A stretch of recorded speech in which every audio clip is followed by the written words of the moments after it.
It is just about 7:49 now, and I think a great opportunity for us to visit with Deacon Dan Brahier. This is a great new segment. Good morning, Deacon Dan. Can't wait to get this started. It is Daniel and the Deacon's Den, and with Deacon Daniel Brahier. So we are very familiar with you. Our listeners are very familiar with you, Deacon Dan. But tell us about this new segment before we get it started. Good morning, Dave and Ron. Good morning. Well, this is an opportunity for us to just kind of visit whatever happens to be going on at this point. There's so much that happens in the life of a deacon that is reflective of the life of what's going on in the church, in the parish, and the diocese. And so it gives us a chance to kind of check in once a week and reflect on something that's going on that's worthy of conversation that week. And so the agenda is going to go from A to Z depending on what's happening. And, you know, this week, not my main discussion point for this morning, but I'll tell you, when we originally scheduled this new segment, the last thing I expected was that we would be dealing with the death of Pope Francis this week. Mm-hmm. Amazing. And just to have seen him in those final days when I think, you know, a lot of the world was just so surprised that he was out of the hospital and he seemed to be looking up, and all of a sudden this just happened, you know. But, you know, he's got a special place in my heart for a number of reasons. But, you know, just the fact that he was Pope when our cohort was ordained, and my son and daughter-in-law a year and a half ago had an opportunity to meet him when they were in Rome. Wow, nice. On their honeymoon. Wow. And, you know, just things like that, you just kind of look back and go, wow, that's, you know, he certainly has made an indelible mark on our lives. So prayers for Pope Francis this week and for his successor, whoever that might be. Amen.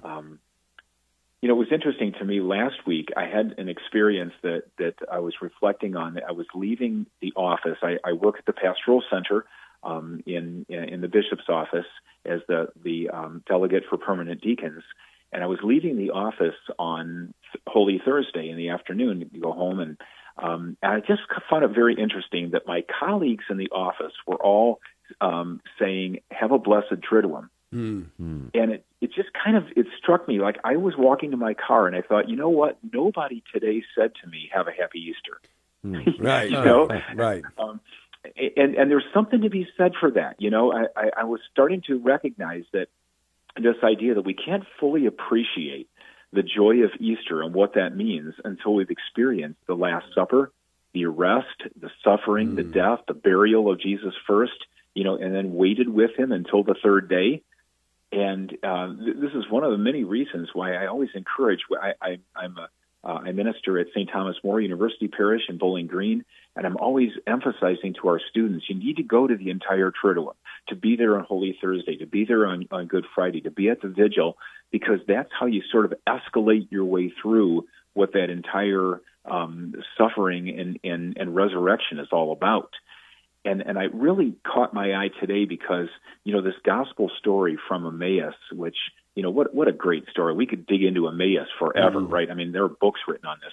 But Jesus makes that one statement in the gospel when he says, "Was it not necessary that Christ should suffer these things and enter into his glory?" You know, Jesus is telling them, hey, this is not all about the resurrection. It's about the death and resurrection. There's a process here.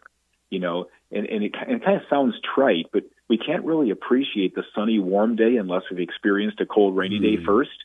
You know, chocolate never tastes better than it does on Easter if we've fasted from it for 40 days. Mm-hmm. You know, because we live in this world in a culture that's all about immediate reward. You know, nobody wants to wait. We don't want to suffer.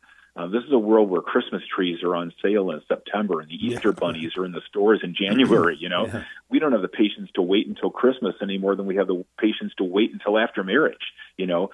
I mean, this makes us think about that last phrase of the Lord's Prayer when we say, "Deliver us from evil." Did you ever think about the fact that statement is a petition that doesn't ask God to take away all of the evil in our lives? It says that we're broken people. You know, due to the fall of Adam and Eve, this sin and evil are always going to be present. And so we ask him to deliver us, which means to save us, or the word deliver actually means rescue, to rescue us from evil. There's an assumption that we're going to encounter evil, and we're asking God to rescue us from it when it comes along. We ask him for the patience and the perseverance, to recognize that there's this bigger picture and to have hope that he'll be there, and use those discomforts and those disappointments to make us stronger. It's kind of like Job. I always think about this in Job in chapter 2. He says, we accept good things from God. Should we not also be able to accept evil in our lives? Well, that's what it is.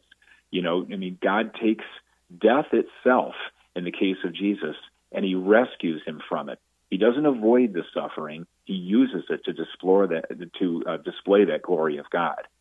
So I think all of those are examples of what we always call the Paschal mystery, right? The idea that we have to die to one thing to resurrect in another. So if we die to a particular bad habit that we developed in a sinful pattern, then we're going to be reborn to live more like God intends us to be. So is it wrong to say to somebody, Happy Easter? Well, no, don't quote me on that one. Because that's not what I'm saying. In fact, I've probably said Happy Easter a dozen times yesterday. But Easter has passed, and now we're in the octave, so that becomes that greeting of celebration. But last week, when we were praying for a blessed Triduum, it was recognizing the fact that death and suffering has to precede the resurrection. And that's what it means to live that Paschal mystery. I think there's something just really profound and deep about kind of switching, if you will, from Holy Week saying, have a blessed Triduum, to the octave saying, have a happy Easter, because now we've been through that suffering. And suffering is a natural part of life. And as Job is saying, we kind of have to welcome that right along with the good, because that is the opportunity that God has to glorify himself. Yeah, I had someone approach me on Good Friday, and they said, Happy Good Friday. And they said, oh, can I say that? I said, oh, yeah, believe me, you could say that. I mean, we call it Good Friday for a reason. And happy used in the right context certainly fits the bill. Yeah, for sure. I was running through the cemetery, as I often do, on Good Friday, and the guy who does the work in our local cemetery here, I ran past him and I said, have a blessed Good Friday. And he said, let's not make it too blessed. And I kind of laughed, like, yeah, that's exactly what it is. I mean, let's recognize it for what it is. It is good for a reason, but we don't want to stay there, right? Right. We don't want to stay there. We want to move beyond Good Friday and look forward to the hope of the vigil. And that's the way suffering is in our lives. We're going to say, okay, it's a reality. It's there, but I don't want to stay there. I want to have the hope of a resurrection, of something that is greater coming forward in my life. Oh, that's awesome.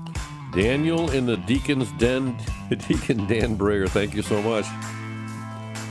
You're welcome. Have a great week. You too. Everybody's talking about the man's cave. We want the Deacon's Den, baby.